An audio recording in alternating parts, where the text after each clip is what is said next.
Scott, and I want to wish each and every one of you a happy Sabbath. Wherever you're tuning in from, we want to welcome you this afternoon, this evening, to our second Friday Night Live, the big link up from our teens ministry. Before we begin, just wanted to offer a word of prayer, and so I'm going to lean on Brittany to offer that word of prayer for us, and then we'll begin. It's funny, I was about to eat a cookie. Okay, dear Heavenly Father, Lord, thank you for this day. Thank you for the gift of another Sabbath day. Lord, now as we dive into this conversation regarding mental health, I'm asking that you just be with the conversation, be with the outcome of this conversation. And I'm asking that whatever information is presented, it will be helpful and it will also be transformative to anyone who hears it. Thank you so much, and be with us as we go on through the night. In your name I pray, amen. Amen. Thank you. Thank you so much, Brittany. Truly appreciate it. And we welcome every one of you who are on this platform, Zoom platform, to this second big link up. And everyone who's watching on, we thank you for your presence. As you see the conversation going on and you hear what's taking place and the information that is received, feel free to share your comments or your send questions to us so that our facilitators can help guide the conversation with us this evening. So without further ado, I wanted to welcome our facilitators, Denalia Frey, a busy lady in ministry, attends Berman University. She can share a few more things about herself. And we also have with us Hannah, who is also a busy lady just as well. And she is going to co-facilitate this afternoon's conversation on mental health. So wherever you are, if you want to send an emoji or send some love or any kind of appreciation, feel free to do so and give both of them a warm welcome. For those of you who are also on with us in Zoom, feel free. We invite you to turn your cameras on so that we can see your faces and just have a fellowship with you this evening. So without further ado, the floor is open for you, Denalia. Take it from here. Good afternoon / good evening, everyone. It is almost Sabbath, so I'm going to give you a happy early Sabbath.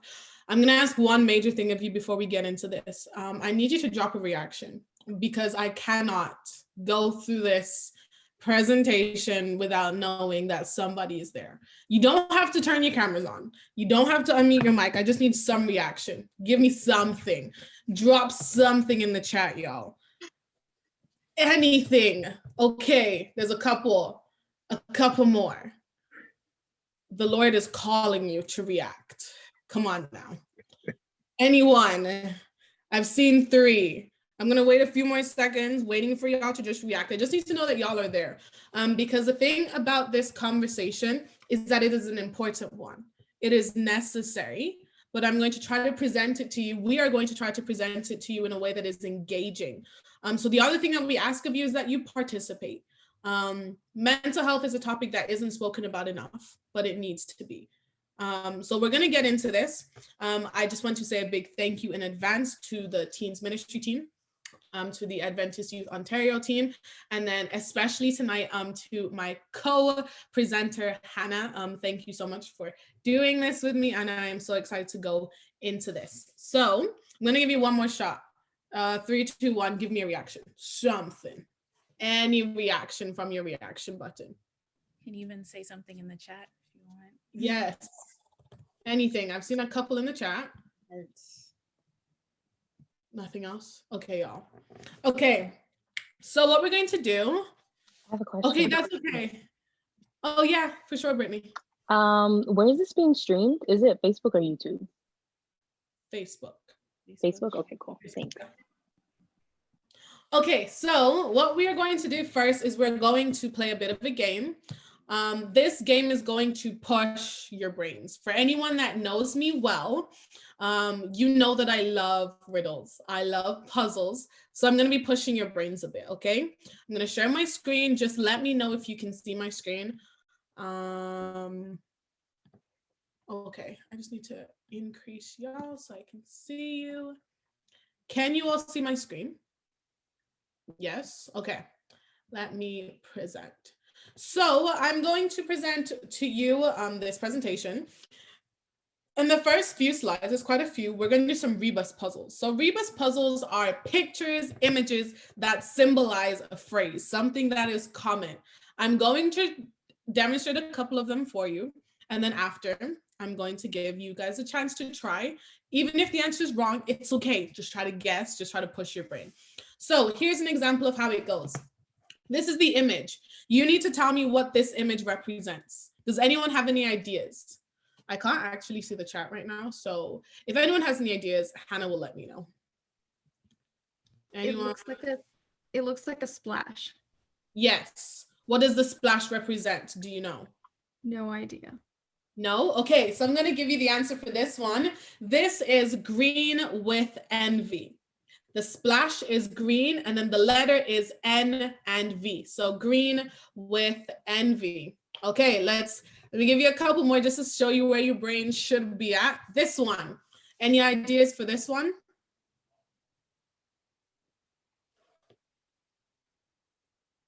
Okay, let me try to give you a hint so you can go with it. Okay, what word is on the screen?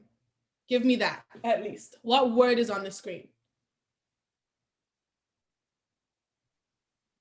Looks like soup to me. Okay, the word is soup, yes. Okay, but what is wrong with the word? We can see that the S and the O and the U are good, but something's wrong with the P. What happened to the P? The P is broken. Yes. So the answer for this one is split pea soup. Split pea soup. Are you crazy? Oh my gosh, that is genius. Oh my goodness. Wow. Yes, I would've never thought we're of gonna that. test a few more. Wait, did you make this one? No, I didn't make these. No. What Jamaican made this one? Okay, let's try this one. The biggest thing I can give you is look at the direction of the words. Look at the direction of the words. These should be words that you are, what, must, yes, those are the words. Yes, Brittany? Wait, what goes up must come down. Yes. Well done, well done. Okay, what about this one? Anyone got any ideas for this one? Split level. Yes, split level. Y'all are getting the hang of this. How about this one?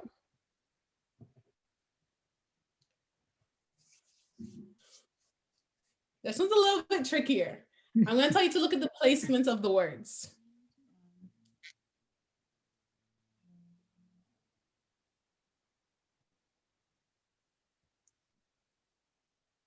Stand on top to try.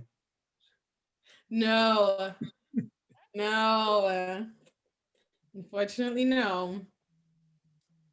Stand above, try to. Okay, you guys are almost there. So what I want you to do, yeah, Hannah? Try to stand above. No. Try to understand. Yes, well I done. saw this before, you know. Because the try and to are under the word stand. Okay, let's go to another one. Let's try this one. This one's a little bit easier. I believe you guys can do this without any hints. I believe you can.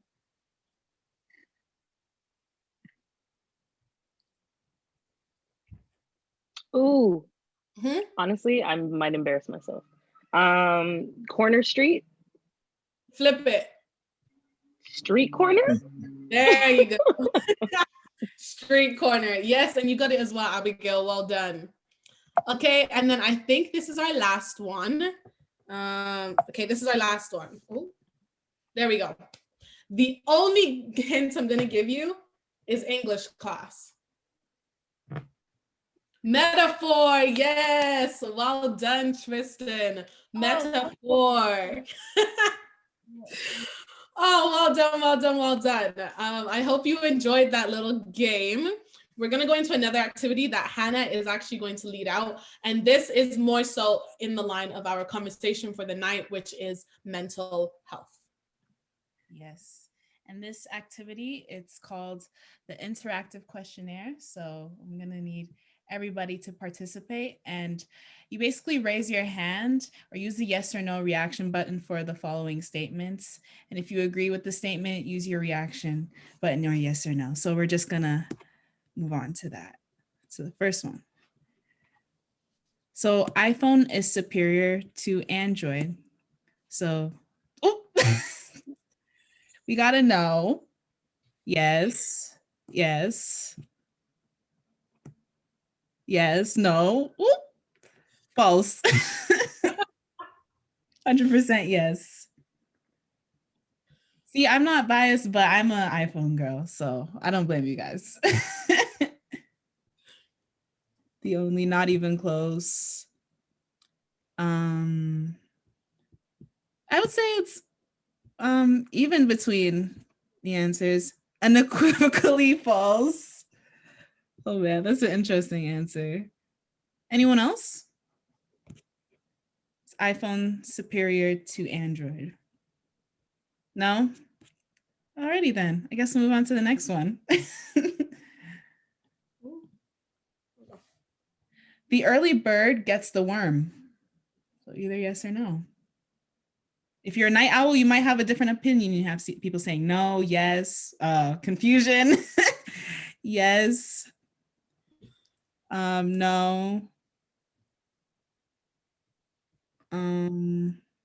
Yes.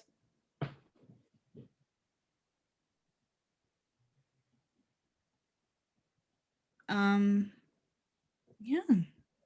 Oh, Abigail, this isn't necessarily a like a game. It's just to see where your head is. There's a combination of questions. We just want to see where everyone is. There's not necessarily a winning or losing, just so you know. So someone said the early bird should share the worm, which is a very interesting perspective. I like that. Yeah. You know? Why not wake up the night owl, you know? The other bird should get up early. What if the other bird's not, accustomed to getting up early, Everyone's different. But like the other one said, the early bird should share the worm. Set an alarm. That's a good answer. The late worm wins. Yeah. Anyone else? Do you want to move on? Someone under the Facebook page says, night owl here. Me too. I fall under that vote, especially during the pandemic. Anyone else have anything else to say? Early bird gets the worm. Seems like it does in this case. But we're just going to move on to the next one. Females are more likely to have a mental illness than men. So we have no, yes, questionable. Yeah, I think it honestly depends. Yeah, it's debatable. It depends on what the individual goes through. That's very true because everyone's individual experience is subjective to themselves and what they go through, right? Interesting question. Right. Anyone else have anything you want to say? I think men's mental health is a very unaddressed problem. Yes, indeed, it is. Compared to women, we're expected to, take off or be more vulnerable, but men, they're just expected to hold it in. So I can definitely understand that. No. Anyone else? Someone online says, females may communicate their mental illness than men. Very true. Because I feel like there's more spaces for us and it's more, invited for us to do so in the society that we live in, especially. Anyone else have anything to say about it? We tend to hide it as well. Very true. All right. Yeah, very interesting question. But we're going to move on to the next one. Pineapple on pizza is amazing. No. Every time, yes. Yes, I agree. Yes. Don't get this started. It's okay. You have some people on the fence, which is fine. Yes. Guys, when it's cooked properly, it tastes good. Trust me. Never tried, can't comment. You should try Yapigo. It tastes really good. You would love it. Depends on how sweet it is. Yes. No, no, no, no. No, 4 times. Anyone else?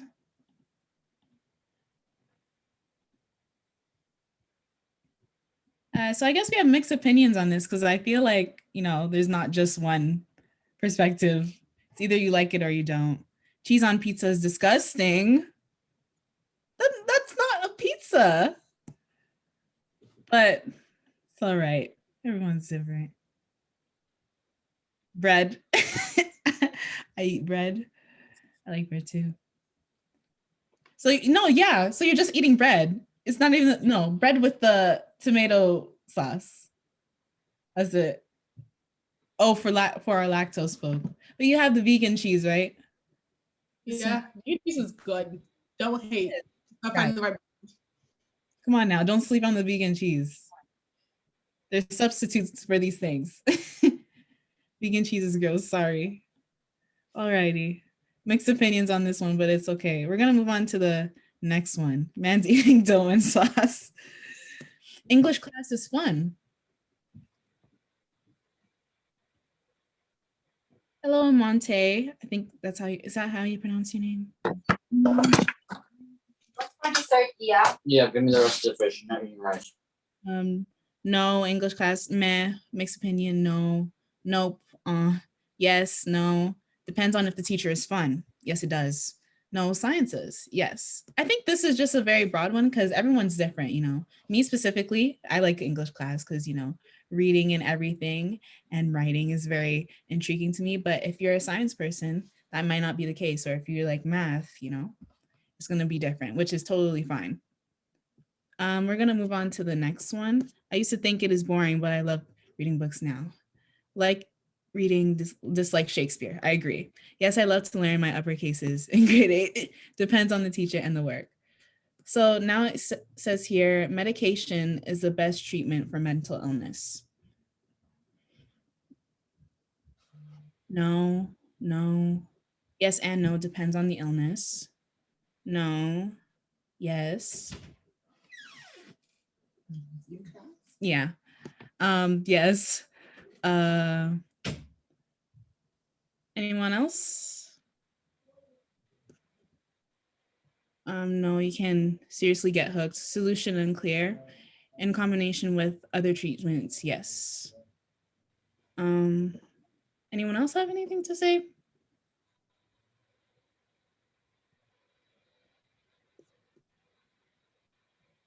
So we still have mix.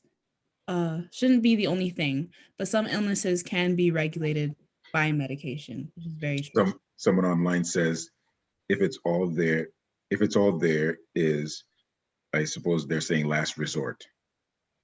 Mm. And someone says it all depends. Mm-hmm. Yeah. Yeah, it's a very broad statement because it works differently for everyone. Depends on how bad this has gotten, but many other things can be better depending if the person accepts the help. It's very true. Anyone else have anything to say about it?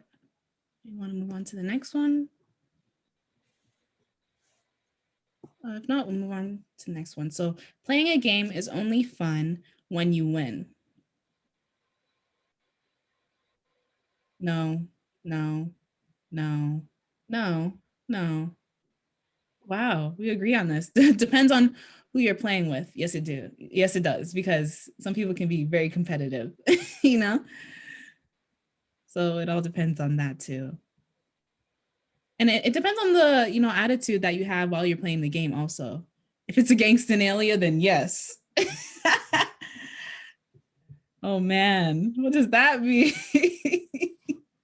I feel attacked. I feel personally attacked, but okay. No, at least be proud if you tried. Yes. Good sportsmanship. Oh man, we're coming for Danelia tonight.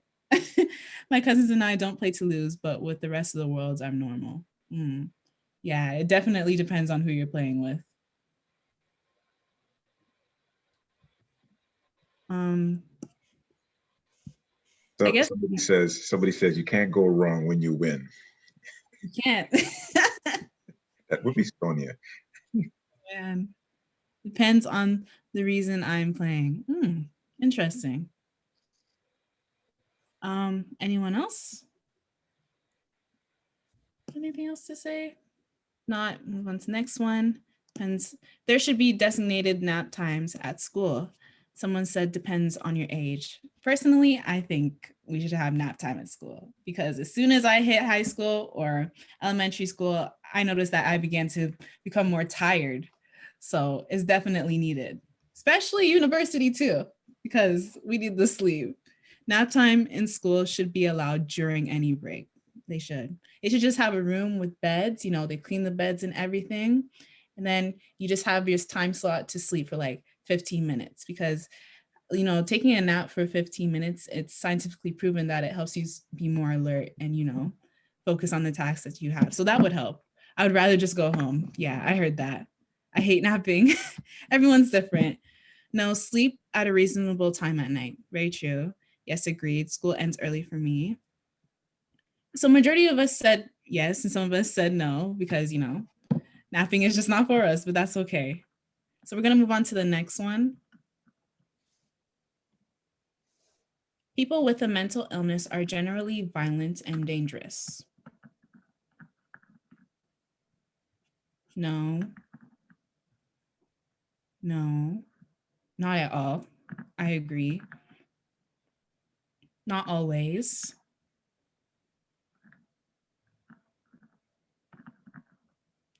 Why would depression make you dangerous? That is a very good question. And how did that stereotype come about, We have to start asking these questions whenever we see these things. No.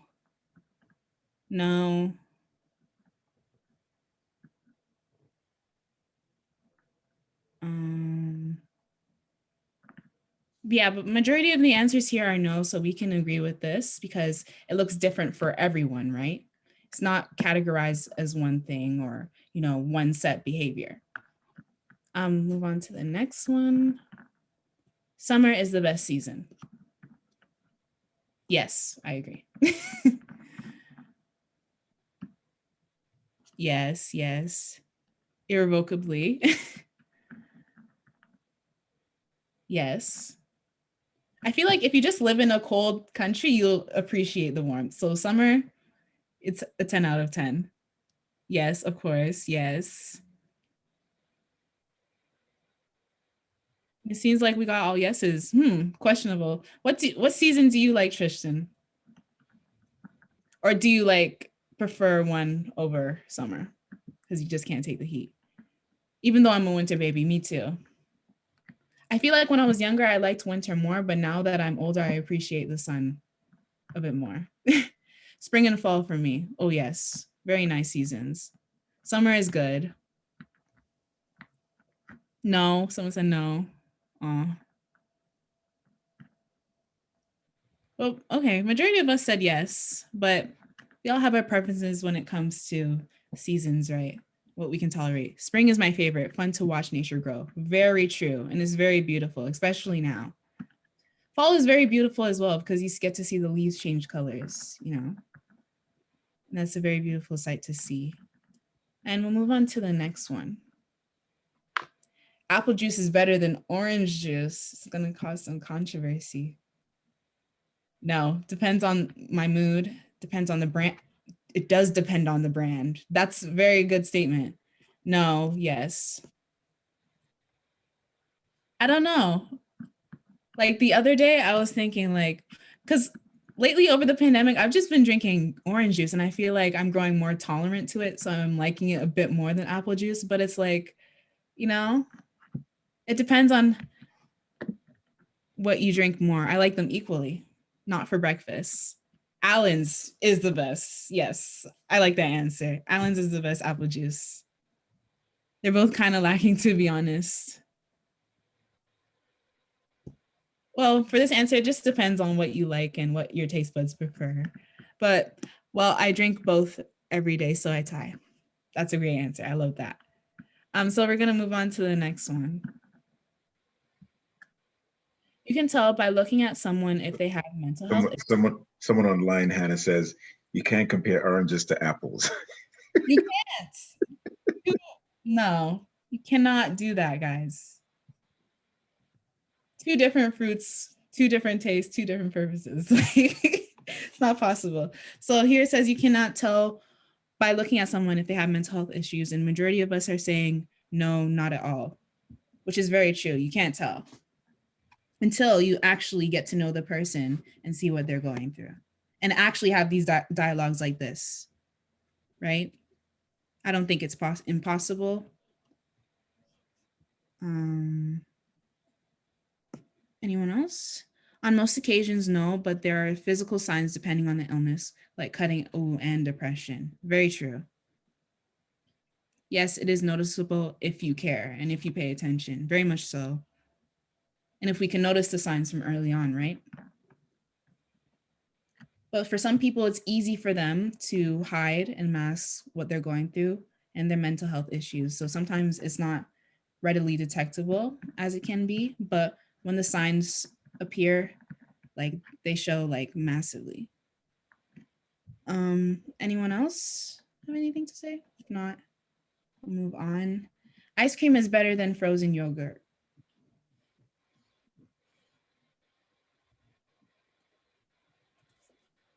Yes, no. Dairy allergy.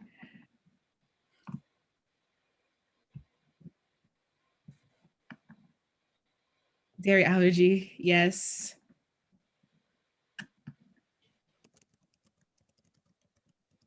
I would say ice cream is better for me. See, no different flavors. Even though I am lactose intolerant, but we don't talk about that.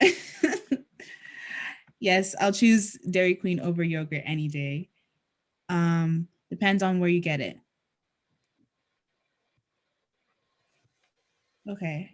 Yeah, it does depend on where you get it because every, ice cream tastes different.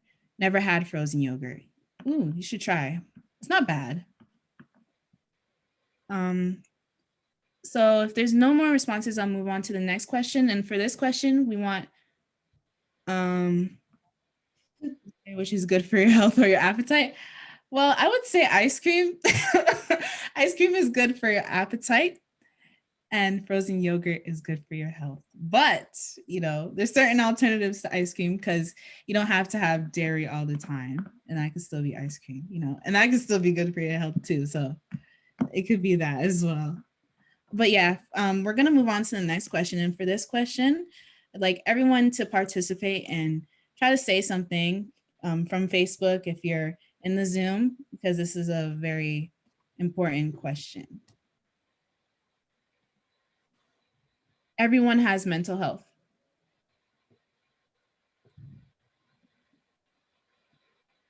Yes. Somewhat yes. Yes.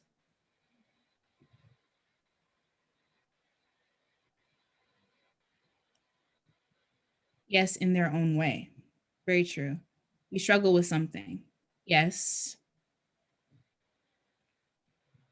Everyone has a mind. Everyone has physical health. Excuse me. Which is very true as well. And that can go hand in hand with each other, mental health and physical health.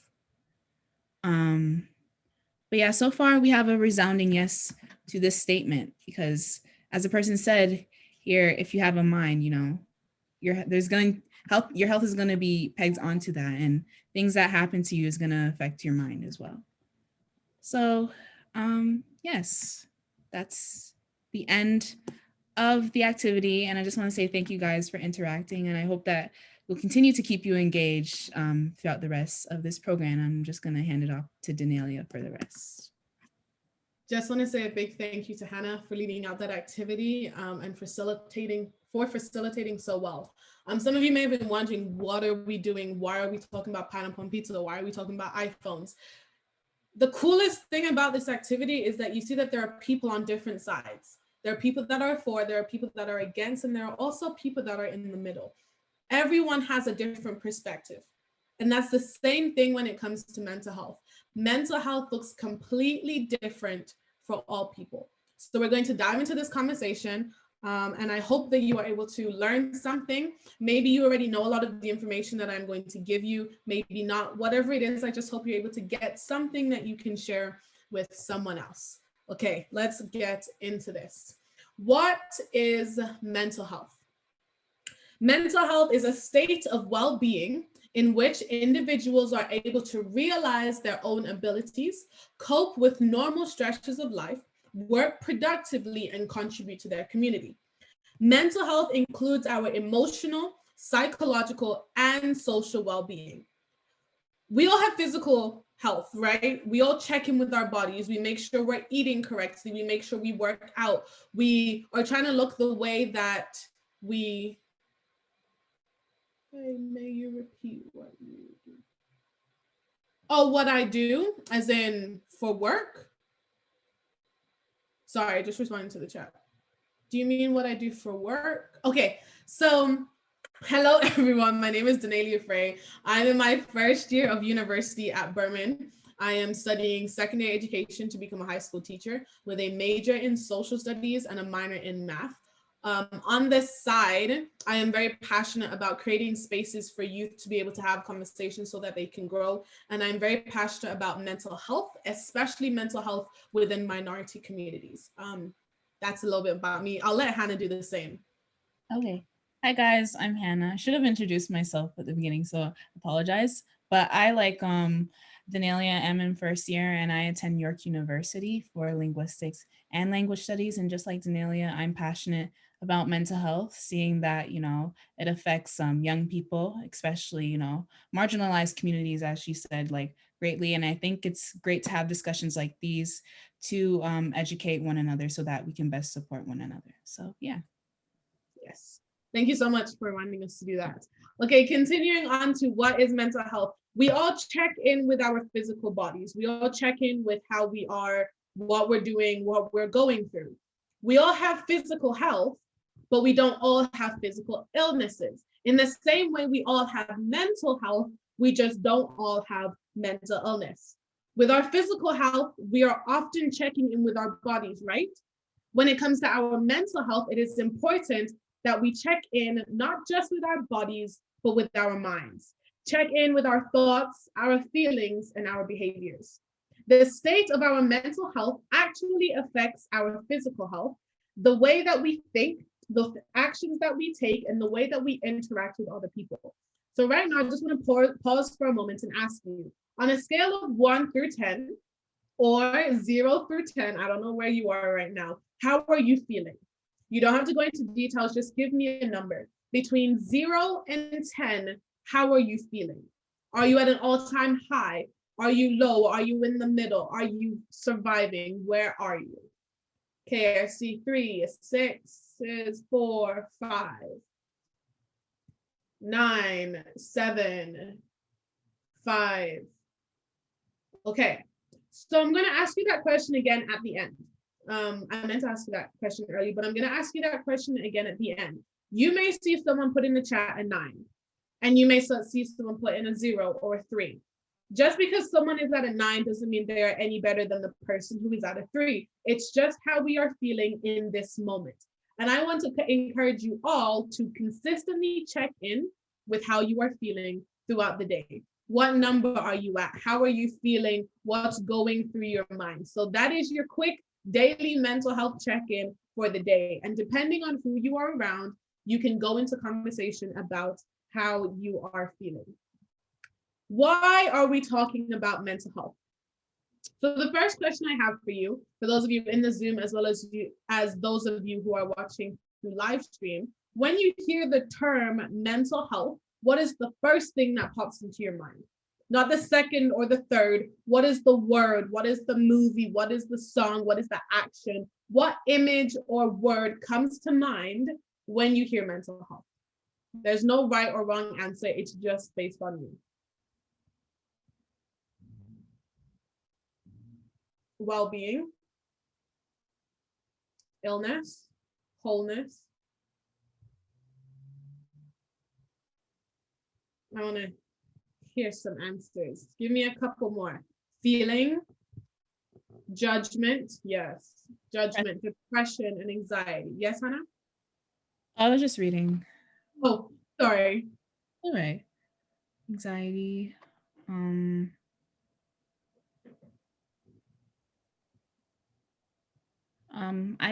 I think of self-care, like it could be overthinking too.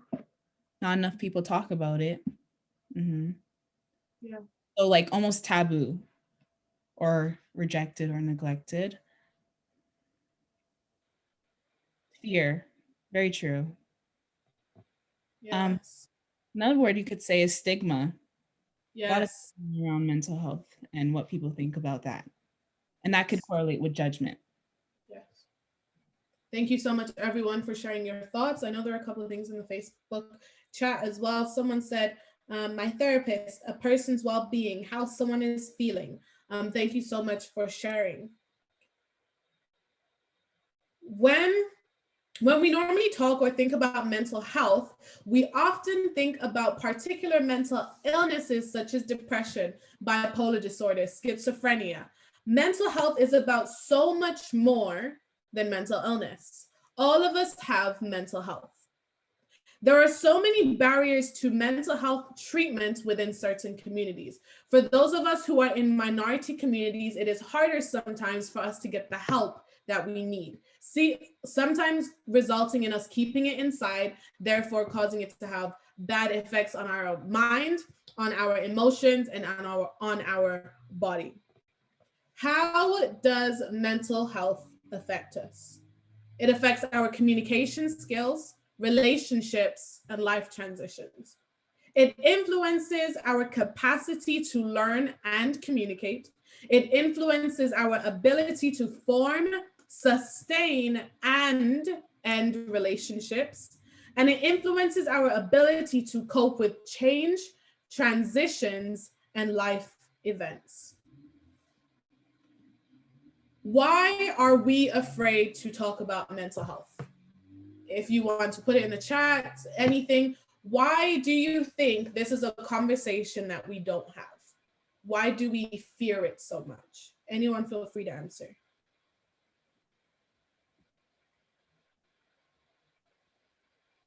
Someone said fear of being judged, scared of what people will think. Not everyone understands. Very true. People will judge people. I think one of the words that comes to mind is the whole thing of stigma, which was mentioned earlier on when you asked the question, what comes to mind when you first think of mental health? And so people are afraid of what others might think of them, and how people might view them based on their reaching out to take care of their mental health. But I like how you sort of flatten the field, level the playing field by saying, mental health is health. It's a part of our health. The same way that we would go to the doctor if we stumped our toes, or we have cancer or something physically. We get professional help to deal with what's taking place in our brains, in our minds.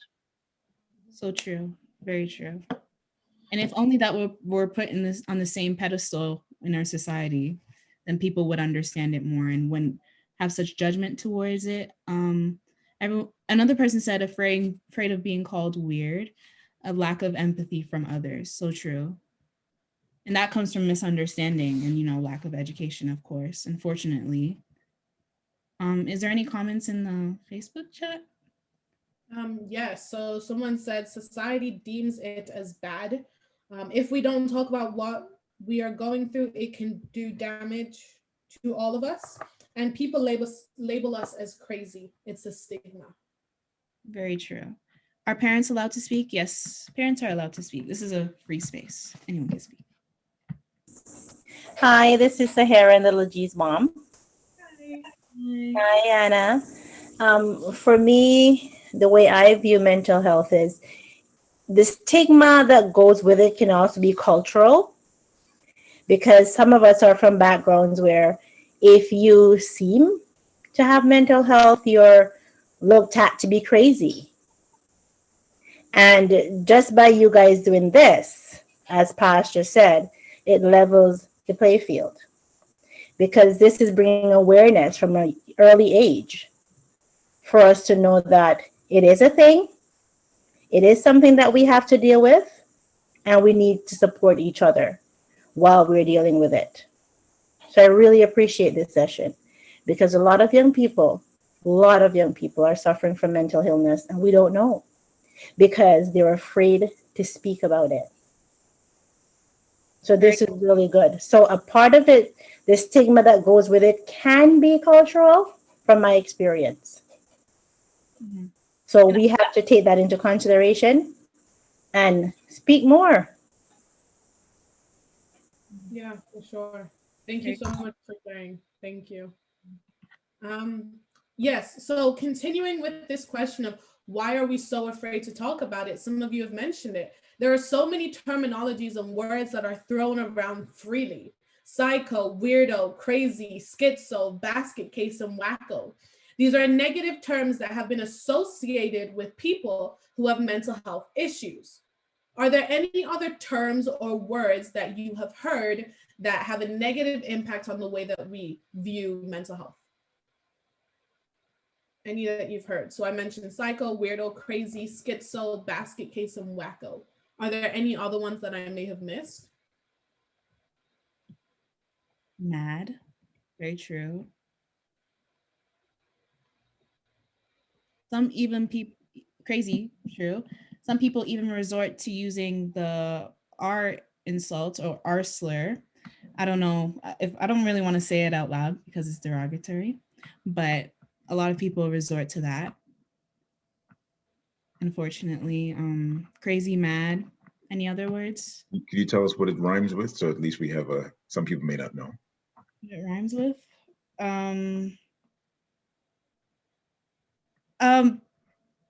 What it rhymes with? That's really hard.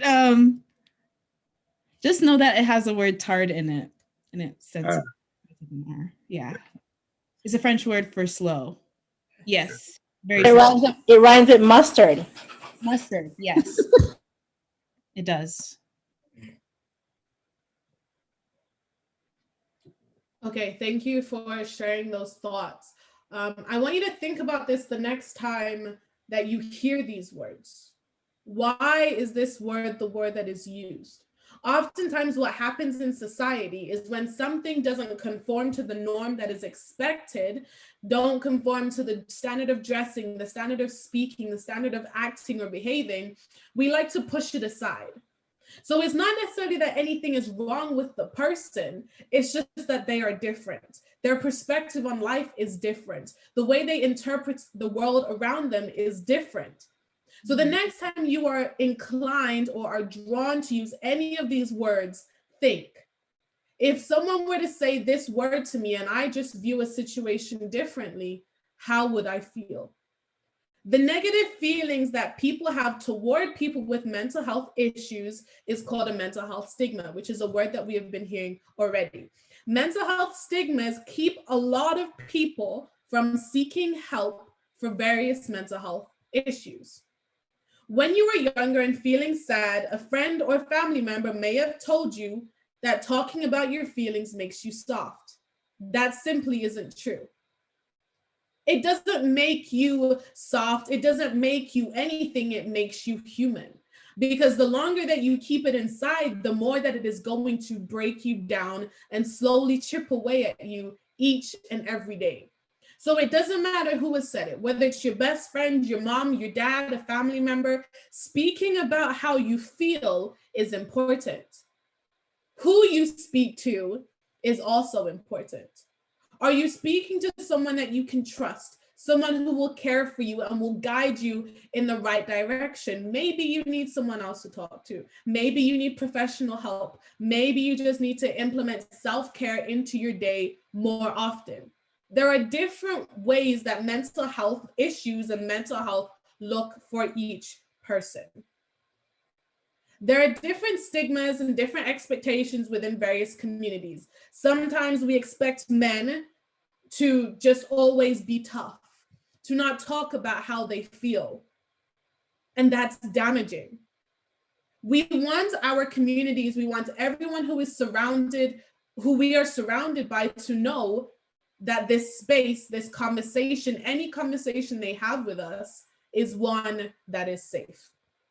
So the question that I want to ask you right now, there's no wrong answer. The answers are varied again. What impacts our mental health? And then after I receive some responses, I will give you some 4 major categories. What impacts our mental health?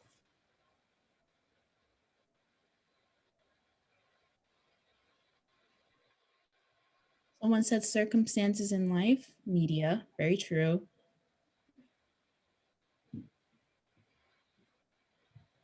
Location, family,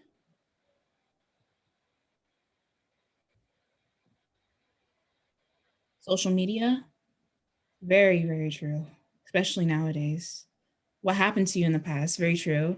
Peer pressure, weather. Yeah, that could be true because I feel like if you live in a colder country, like you're prone to be depressed during the winter months. So that holds some significance. Anything else?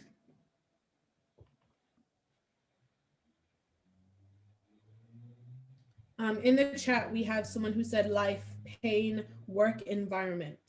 To the person who said weather, that is really important and pretty cool because there is actually something known as SAD or SAD, which is seasonal affective disorder, where people tend to feel a bit more low during the seasons when there isn't as much sun outside and it's darker. So imagine living in a place where you don't really get that much sunlight.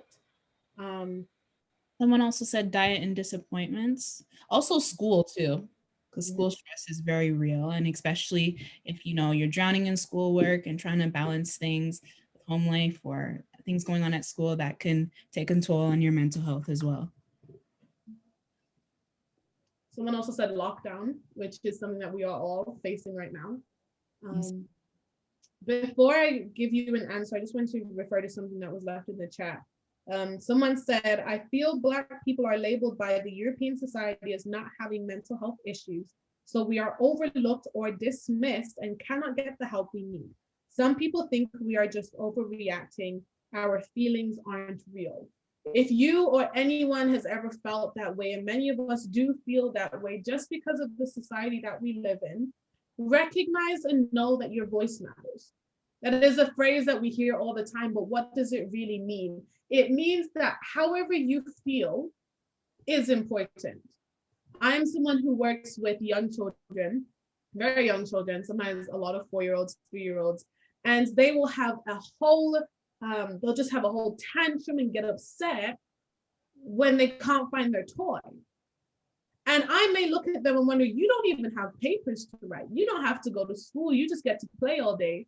But from their perspective, that is a big issue. And something that we do too often is we belittle everything that other people say. It's not always easy to step into somebody else's shoes, but it is important that we put ourselves in positions that we can just listen. If someone is telling you they don't feel great, they don't feel great. You may have been feeling that way and you say, oh, I feel fine, I can go through it. That's not you. That is somebody else. So recognize that each person is different. Also, just to add on to the comment that was made in the Facebook comment section, it's also because of the stereotype that usually people of color, Black people, marginalized groups were expected to be strong and, keep up a front that we have it all together when really, due to certain circumstances that we face in our life and certain systems of oppression, it's going to take a toll on our mental health. So once we break those stereotypes and that stigma down, then we can really, nourish our mental health in that way. Someone also said losing a family member, which is very true, and thoughts about the future and being prepared for it. And that can give you anxiety too, right? Mm-hmm. We also have expectations from parents, stress, no money, and family. So to answer this question, I want us to look at 4 major topics. Topic number 1 is biology and genetics. Some of us are more prone to struggle with mental health issues or illnesses if it runs in the family. Factors such as drug or substance abuse in the family can impact us as well. Family history of mental health, genes, and brain chemistry all play a role in our mental health. Section 2, individual environment. Our homes, our schools, our workplaces also have an impact on our mental health. Bullying, rough or inconsistent home life as well. Life experiences such as abuse or traumatic experiences, again, impact our mental health. Topic number 3 is culture, which was mentioned before. Stigma and shame are always try to surround mental health. Boys are told to keep their emotions in and not speak up about how they are feeling. Mental health is often not a topic that is discussed within many communities. And then topic number 4 is society and structures. Consider all of the phobias and isms. Someone who has to deal with racism, homophobia, ageism, sexism, they are having a toll on someone's mental health. If daily you are doubted because of the color of your skin, because of the place that you were born, because of the gender that you identify with, no matter what, it's all going to come down and impact our mental health, which is why it is so important that we talk about it. Am I supposed to be presented? Can you see my screen? Can everyone see my screen? Yes? Okay. Hopefully she can see my screen. Okay. So now we're just going to talk about mental health versus mental illness. One of the main things that I want you to take from this presentation, this quick little talk, is just that there are differences and commonalities. It is important that we realize that we all do have mental health. We all need to take care of our mental health in the same way that we take care of our physical health. But not everyone has a mental illness. So we're going to look at 2 very important tools.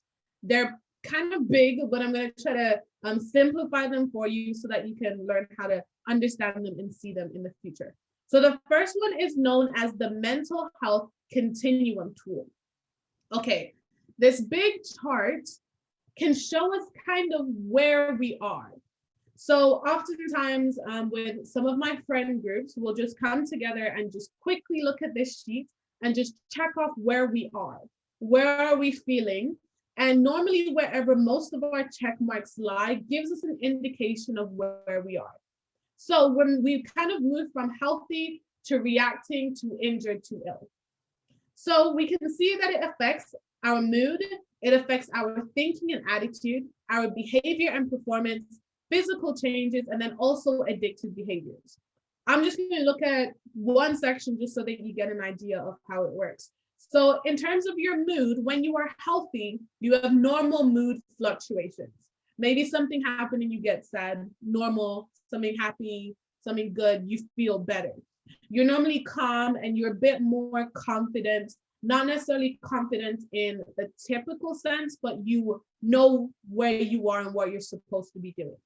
Moving into reacting, you are more irritable. You're more frustrated by things a lot easier. You become impatient, you're nervous, and you become sad. Injured, you are often angry. And this isn't that something happens to you and you're just angry for a moment. This is more consistent. So you realize that for a few days, for a few weeks or months, you're angry, you're anxious, you're pervasive. That's what happens when we're moving down to the ill side. So when we're at ill, and this is only concerning mood, we have to realize that there's a lot concern in this continuum tool, is that you are easily enraged. You have excessive anxiety or panic, and you tend to be numb. Nothing really phases you. You're there, but you're not really there. So if you ever see this tool, understand that that is kind of how you are able to read it, see where you are, and knowing where you are allows you to just regulate what you do, what you say, and the environments that you step into. The second one is also very important. It is called the mental health, mental illness spectrum. So the horizontal line, so for those of you in school, those of you who remember math class, this looks like a coordinate plane. So your x-axis, the one going from left to right, that one is dealing with mental illness. Your y-axis, the one going from up and down, is talking about mental health. So it is important to realize that you can have good mental health without a mental illness. You can also have good mental health with a mental illness. On the flip side of that, you can have poor mental health and a mental illness, and then poor mental health without a mental illness. Does that make sense? It can be a little bit confusing, but I just want to make the distinction that mental health and mental illness are not the same, but they do and can coexist.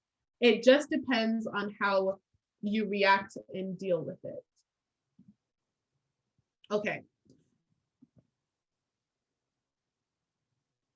Okay, so we're gonna have a little bit of a conversation, play out a scene, try something. So the question on the table is, how do you have conversations with a friend who is struggling with mental health issues? So if you notice that one of your closest friends, maybe your best friend or your very close cousin, has been going through a difficult time for a while, you don't know what's going on, but she or he or they just haven't been themselves, what is the first thing that you would do or say? What is the first thing that you would do or say?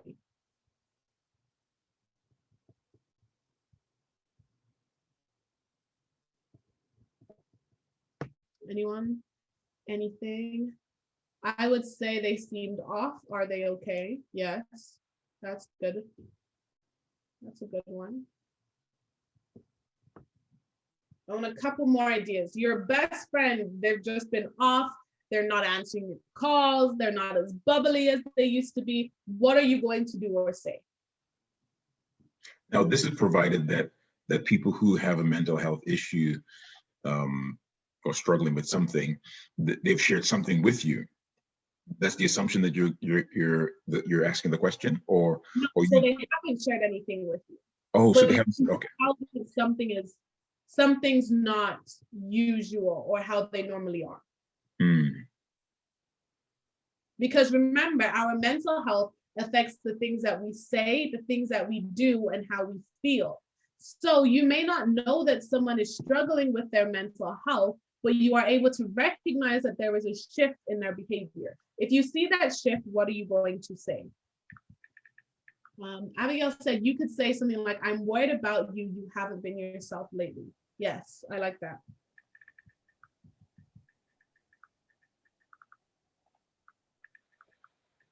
Anything else? My assumption is that if it's a person that you know very well, you can ask questions of not so much of what they're doing now. I mean, I'm just talking off the top of my head here. Never had to think about that, but I would ask them about what they have done, and what was it that you did? Why did you do that? Or why did you say that? You're not that kind of person, kind of thing. Or I've never heard you say something like that or behave in that regard. Could you share with me a little bit more? So I'd put the onus on them to sort of respond. They may at first deny, depending. Or they might be real and open and say, hey, yeah, something's going on with me. I'm anxious or stressful or afraid, or any of those words that reflect maybe an alteration in their mental state. Yes, for sure. Someone also said, I will let them know that I've noticed a change and ask if they feel comfortable talking, which is great because it's great to ask the person for consent before, Yes. actually share. Yeah. In the chat, someone said, I would try and stick with them, make myself available without letting on I think something is wrong, just to let them know I am there if they need me. A key point that I want to make before I show you some phrases that you can use is do not put yourself in a position to listen or to help someone if you are not able to. Oftentimes we say, I am here for you, but we don't have the mental capacity or the time to actually be there for that person. So before you go into a situation ready to help someone, make sure that you are equipped to actually help them. So this slide just has some phrases that you can use if you ever find yourself in this situation. I've been worried about you. How are you really? I've noticed some changes in you lately and I wanted to check in with you.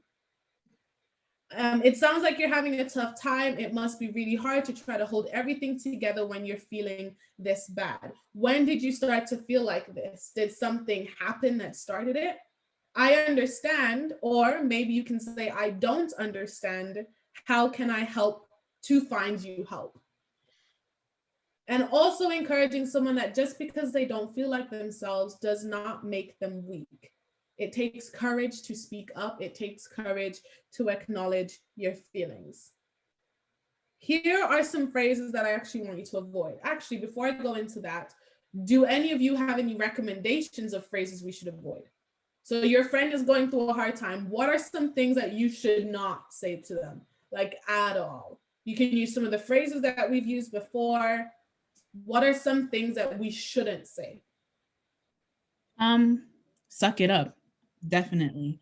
Or like you're strong enough, you'll get through it, you know, which, you know, yes, we are resilient people, but not everyone is going to take that response lightly, you know, or just get over it, toughen up, even worse, man up. Very true. Nah, you're hearing things. I think that's one of the worst things to say. Yeah. Okay. Thank you everyone for responding. Let me just see if there's anything else. Okay, so some of the phrases that we should avoid, here's just a short list. Obviously there's a lot more than just this, is it's all in your head. You're just having a bad day.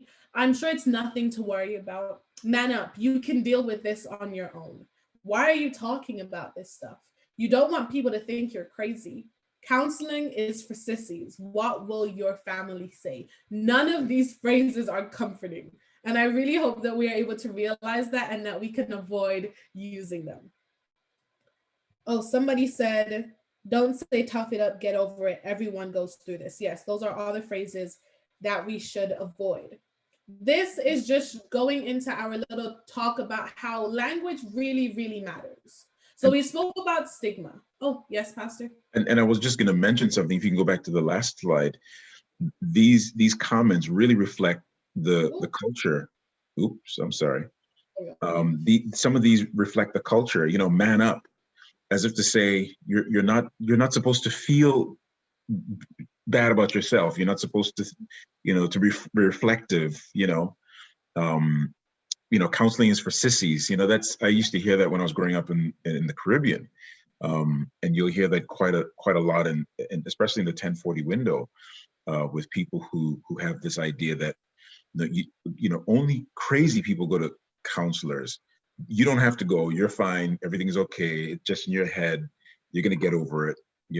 And so the person languishes without addressing whatever their concern is, and they continue whatever the issue is. We don't know. It exacerbates until it gets to that crisis point.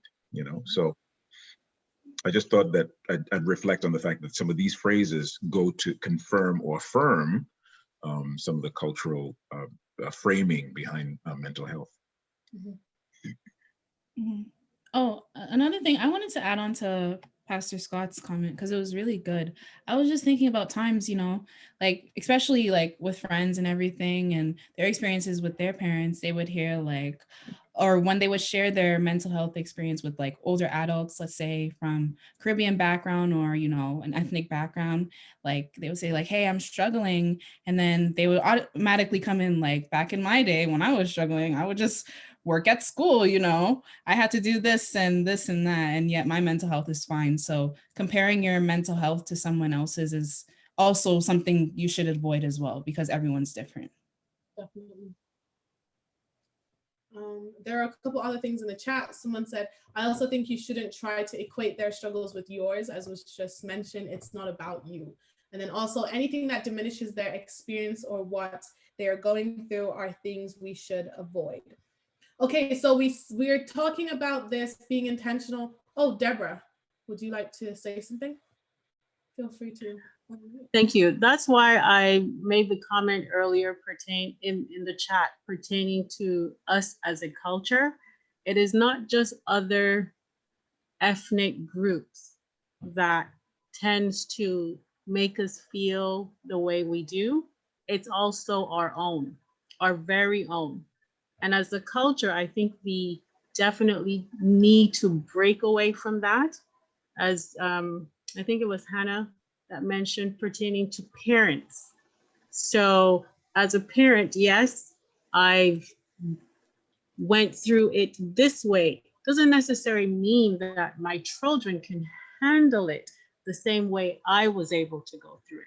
And that's the culture that I think that we need to change moving forward in order for our children to feel comfortable enough to come and talk with us. Yes. Thank you so much for sharing. Thank you. Really appreciate that. Abigail? Oh, I was just going to say that I think something that's important to remember is that what people are sharing with you is probably only a small fraction of what they're actually going through.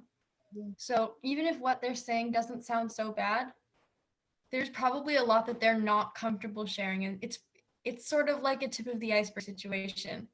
You know, if they're sharing you if they had the courage to share with you one thing, they're probably going through much more. Definitely. Thank you so much for sharing that. Thank you. Okay, so talking about language, we as a society and as individuals, a part of that society, need to transition from using stigmatizing language to respectful language. It's not going to be easy because there are a lot of things that we grew up with in our households, in our friend groups, at schools.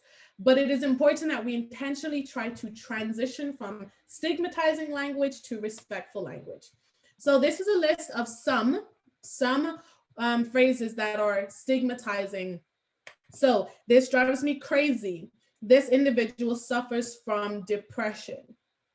So using the phrase committed or successful suicide, failed or unsuccessful suicide, substance abuse, mental illness, or insane person, and then everyone who is a junkie. These phrases are very generalized. They are very negative and they are stigmatizing. Instead, we should transition.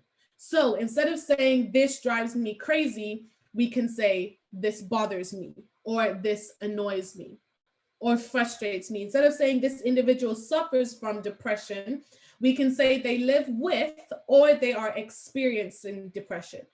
Instead of saying things like committed or successful suicide, we just say they died by suicide. Or unsuccessful or failed suicide is just attempted suicide. Instead of saying substance abuse, we can use the phrase substance use or disorder. And then someone who is mentally ill or insane person, instead we say a person living with a mental health issue. And then finally, instead of saying everyone or someone who is a junkie, we just mention that someone who uses substances. Do those words, general phrases, make sense as to why it's so important for us to shift? Yes? Yes, kind of? Let me know. Okay. Okay. So moving on, we're just going to talk a little bit about how we learn about mental health. Learning about mental health can just be summarized slightly just in this little honeycomb image. And it is to just be forgiving, pay attention, stay in contact, listen, be patient, and don't judge or criticize. I just want to say that list one more time because everything on that list is important. Be forgiving of others and of yourself. Pay attention, stay in contact, listen, be patient, and then don't judge or criticize. So we are about to wrap up, but I just want to leave you with these few points. And it's this. These are different ways that we can just understand and learn more about mental health. This conversation may have seemed long or in depth, but as was mentioned earlier, this is literally just the tip of the iceberg. Mental health is such a big topic and it is an important topic, but these are 5 quick tips that I hope will help you. Number 1, connect. Build connections with those who are around you, family, friends, peers, and coworkers. Number 2, be active. Go for a walk, do some gardening, play a game with family, have a dance party in your room. Tip number 3 is give. Do something nice for someone else. Thank someone, volunteer your time. Tip number 4, take notice. Be curious. Catch sight of the beautiful things, notice changes, be present, and practice gratitude. And then finally, number 5, keep learning. Try something new, rediscover an old hobby, try a new food, and think about how it makes you feel. Are you happy? Are you filled with joy? Do you feel like electricity has just shot through you and you just feel so energetic because of how happy you are? Or is this person, is this show, is this song, is this artist, are they making me feel sad? Recognize how you are feeling while you are learning to do new things. And finally, I just want to share with you some simple coping strategies. There are obviously a lot more, but 4 major ones that I like to use and refer to are deep breathing, just taking the time to just breathe in and out, let your emotions go, relax your tongue, relax your jaw, relax your shoulders, and just breathe. Self-talk, hype yourself up, use affirming quotes, just read the Bible, choose a Bible verse that encourages you, just self-talk. Hype yourself up. You don't always have to wait for somebody else to do it. And then goal setting. Set realistic goals for yourself, for the day, for the week, for the month, for the year. And recognize that even if you don't achieve the goal, there are a lot of tasks that you can do along the way that have made you a better person. And then finally, mental rehearsal. Maybe you have a song, a presentation, an assignment that you're nervous for. Practice in your head. Maybe there's someone that you're going to meet that you're nervous about meeting. Just say, okay, this is what I'm going to say. And if he says this, or if she says that, maybe I'm going to say this. It sounds a little bit crazy, but it just prepares you in advance for what can come. To end, just wanted to share some of these resources with you. There's a wellness and emotional support for youth online. There's Kids Help Phone. There's Canadian Mental Health Association. There's Connects Ontario, Jack.org, which is an amazing foundation if you've never heard of it. There's 221 Ontario, and then Good to Talk, as well as many other resources. I will share this somehow through the Adventist Youth Ontario page so that you will always have access to these resources if they are necessary. I just wanted to say thank you so much for allowing Hannah and I to present, to facilitate for you, and we hope that you have learned something from this presentation. And also, if you're struggling, feel free to reach out to someone, reach out to the resources that we tagged, and just know that you're not alone in this, right? And that God loves you even if you're struggling as well. But yes. Does anyone have any questions, comments, concerns? No? Okay.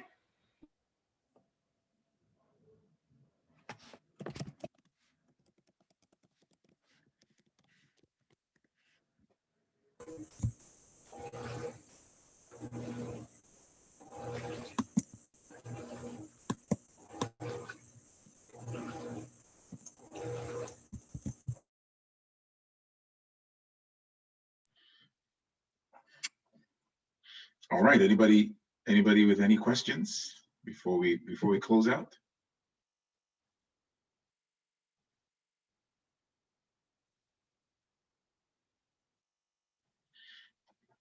All right.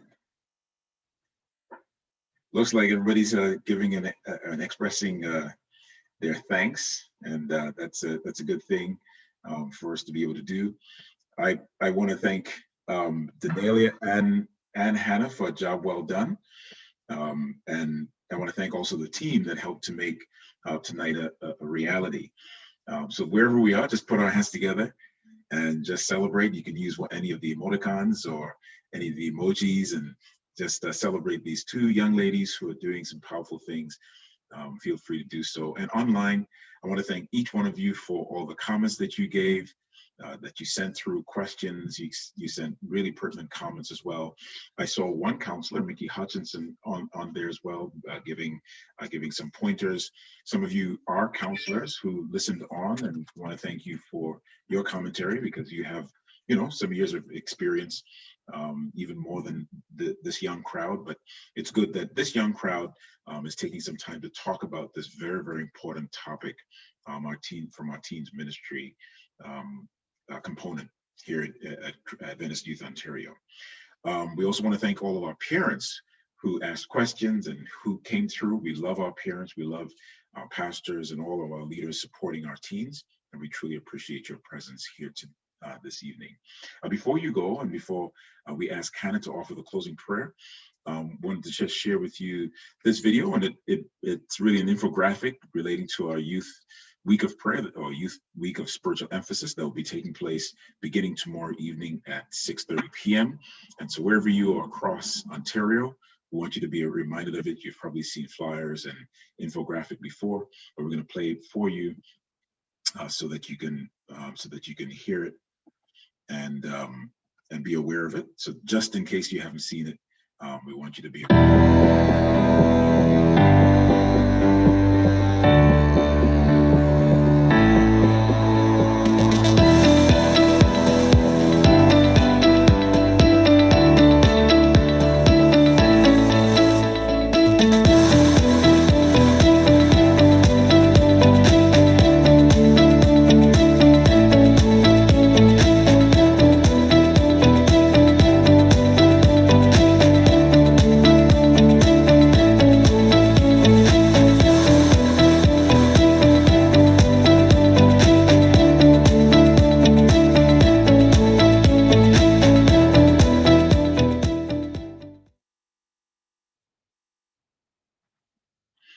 All right, thank you so much. And for our next conversation, look out for some flyers and so forth next month. Thank you so much. Amen. So now I'm going to pray. So, dear Father in heaven, we just want to say thank you so much for everything that you have done in our lives. And thank you for being God. And thank you for what you have done, what you are doing, and what you will be doing in the future, dear God. We also want to say thank you for this discussion as we discuss mental health that was greatly presented by Danelia. And I pray that as we learn the information, that we may take this information and use it in our lives and share it with someone so that it may help them, and also be a good ally and friend to someone who has mental health issues, or just a good person in general, and be kind to everyone, because we never know what they're going through, dear God. And we are your children also. Continue to keep us, bless us. Thank you for the Sabbath day. And I pray that you may help us to walk with you every single day. In your precious name I pray, amen. Good night, everybody. God bless, and see you again soon. Have a happy, restful weekend. Good night. Happy Sabbath.